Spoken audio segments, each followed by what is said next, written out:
Hi, what you're about to watch is a creative reading of the text written by Juan Pablo Mendez called The Zipan Royal Tombs.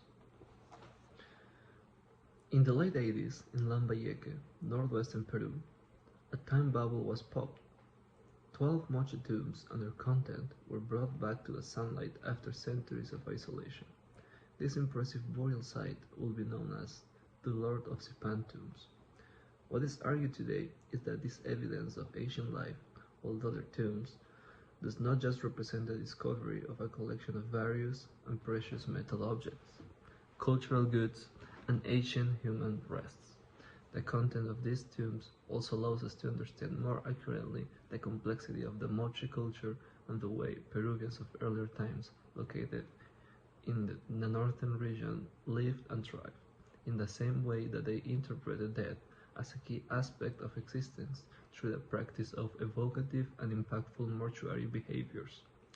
Although archaeological treasures like the Lord of Zipan tombs can sometimes be underappreciated as just mementos of the past, Peruvian society continues to be socially anchored to its deep historical roots and thus be influenced by them.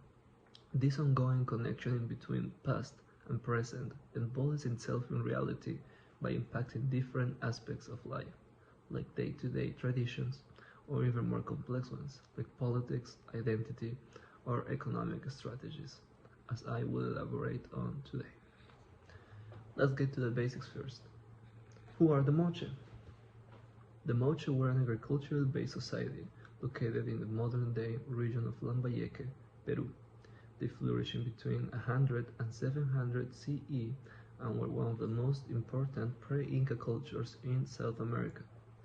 They were characterized for their talents in the arts, like pottery and metallurgy, as well as for their impressive architecture and engineering tastes, demonstrated in large complexes of platforms, flat-top pyramids, and irrigation systems. Although it is accepted that the Moche represented stratified communities ruled by aristocracies, the state political organization of the Moche remains to be clearly understood. However, it is now validated through archaeological research that the Moche did not constitute a single state, but were cultural groups related in between through alike environmental adaptations.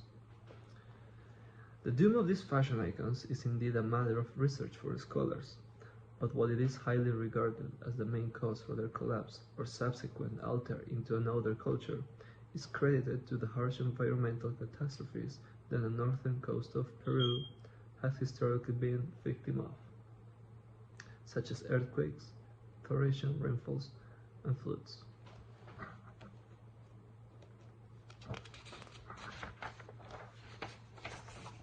So now we understand who the Moche are, or where. Let's get to the cake, the Lord of Zipan tombs. In 1997, during excavations of then alleged important Moche material remains at the site of Zipan, Lambayeque, an archaeological team led by the director of the Brunin Archaeological Museum, Walter Alba, came to crossways with unique evidence of the mortuary practices of the Moche elite, and consequently, he and his team became protagonists of one of the most prestigious works of Peruvian archaeology. The site was proved to be a common place for Moche royalty to be buried across various periods of time. The whole archaeological site is made up by two large uneroded pyramids, uneroded adobe pyramids, and a third lower and smaller one. This last pyramid is now referred to as the funerary platform. In the complex, 12 tombs were excavated and studied. However, there is existence of an additional one that had been looted before the arrival of the scholars to the site. This tomb represented one of the most relevant ones to be analyzed, given evidence supporting that the privileged individual found there had an equivalent rank to that of the Lord of Zipan. Out of the 12 tombs excavated, 9 of them are considered as burials of lesser ranks, although still linked to the Moche elite. given the significantly inferior presence of items that accompanied the bodies. These individuals may have been assistants of warriors and priests. The three main tombs hold the bodies and burial objects of three of the highest ranked individuals in Moche hierarchy. These three tombs are clearly recognized as such due to the considerable funerary space and number of specific items found along them. Let's start with the Tomb of the Star, the famous one and only Lord of Zipan.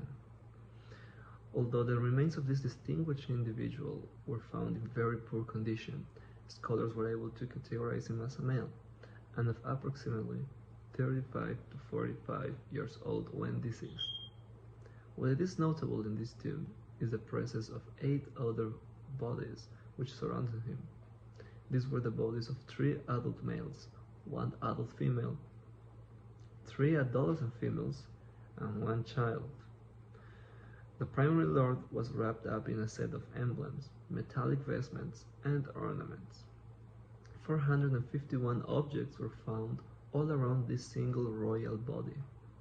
Some very important ornaments to appreciate are a crescent headdress made from a single large gold sheet, as they usually are in the Moche tradition, or 2 back flaps, one made of silver and the other made of gold.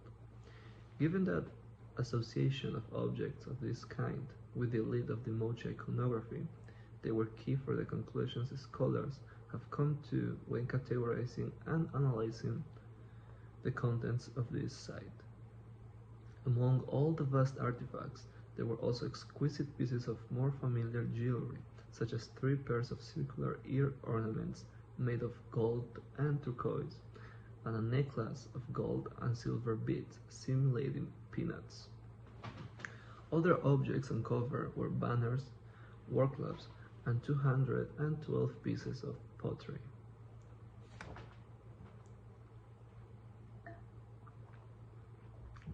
The other 2 main tombs contain the remains of the individuals known as the priest and the old Lord of Zipan.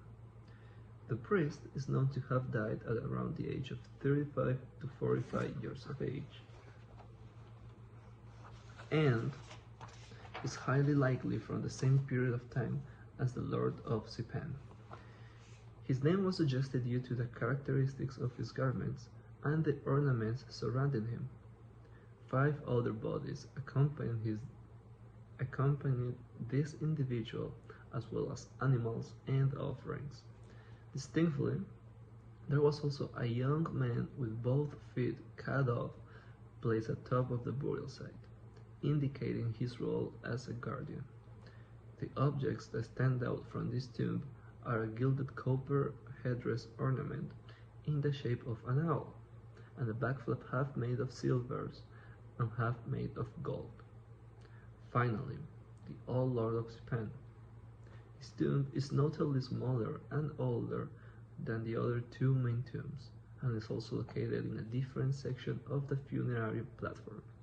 It is thought that the old Lord of Zipan belongs to 4 or 5 previous generations to that of the already mentioned major individuals. This tomb also contained 1 female attendant and a lama.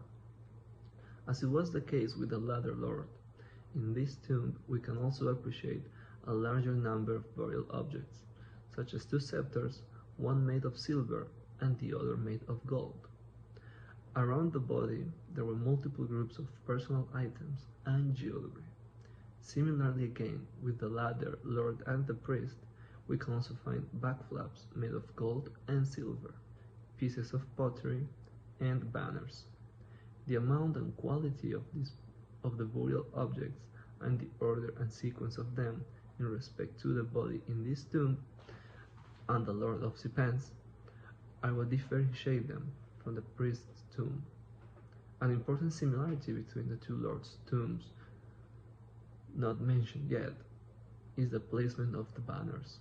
Identically for both cases, some of them were put in top of the bodies facing upwards, and some beneath the bodies facing downwards.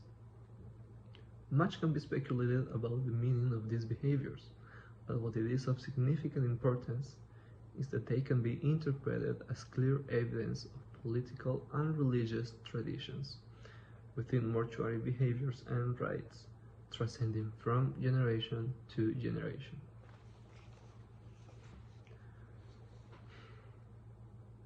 With impetuous appreciation of ancient human culture, so it will be born a curious trend of mochemania, based on the evidence I have just exhibited, but also for additional academic reasons, like the fact that the Lord of Zipan tombs will represent the first physical demonstration of elite Moche mortuary behavior, key evidence to support the multi-entities understanding of the Moche's political organization, as well as the identification of them as the richest burial sites ever discovered in the Western Hemisphere in regard to the diversity and quality of metalwork relics. In the oncoming years after the discovery of the burial site, research and public attention to the amazing Moche increased substantially. The Mochemania fire will be directly fueled by nationalistic and economic interests related to the business of identity. Results of this interest on the Moche will not long to come. Amidst continuous governmental and private investments, archaeologists and looters would race for the encounters of new archaeological treasures, and consequently finding them. Sites like El Brujo or Dos Cabezas are proof of this. This would not end up being an isolated trend though. Other archaeological sites and ancient cultures in the north half of Peru will also be exposed to an increasing academic, economic, and public interest, like Oquismarca or Cuelap, along with all the benefits and issues that they involve. So what is archaeology's influence on Peruvian society? Such is the interconnectedness in between archaeology and Peruvian society that now any cultural site represents symbols of Peruvianness. Of course, media also played a big role by pushing this idea of an unified Peruvian identity and nationalism based on cultures of the past. Two main consequences that arose from these ideas were that of an increasement on indigenism and heritage tourism. Indigenism can be understood by the concept of descendant communities, as explained by Del Gawad and Stevenson, in which people from one specific area can associate certain traditions, monuments, objects, or people as part of their identity and heritage due to a historical shared spatial experience. The use of indigenous imagery in political discourses involving community descendants, which in the case of Peru is mostly always, is strongly evident. When it comes to heritage tourism, archaeology has influenced it by making cultural goods as profitable business strategies for many people. In Peru, this activity still represents a niche market. However, it is a fast developing industry, which also increases job opportunities. Although tourism is welcome and celebrated in Peru, it does represent issues in some respects toward the well-managed conservation of the cultural sites, as well as to the environment. Most importantly, what this phenomenon with pros and cons does make evident is the national and international interest over cultural goods. The Zipan royal tombs and their influence clearly work as an example of the everlasting connection between people and their past, be it for the beautiful jewels that they contain and thus a natural attraction, or for the cultural mark that it provokes on those who see their past selves embodied. Ultimately, what I try to communicate in this video is the importance that cultural goods and archaeologically and archaeology, specifically today, can have on the lives of modern people in many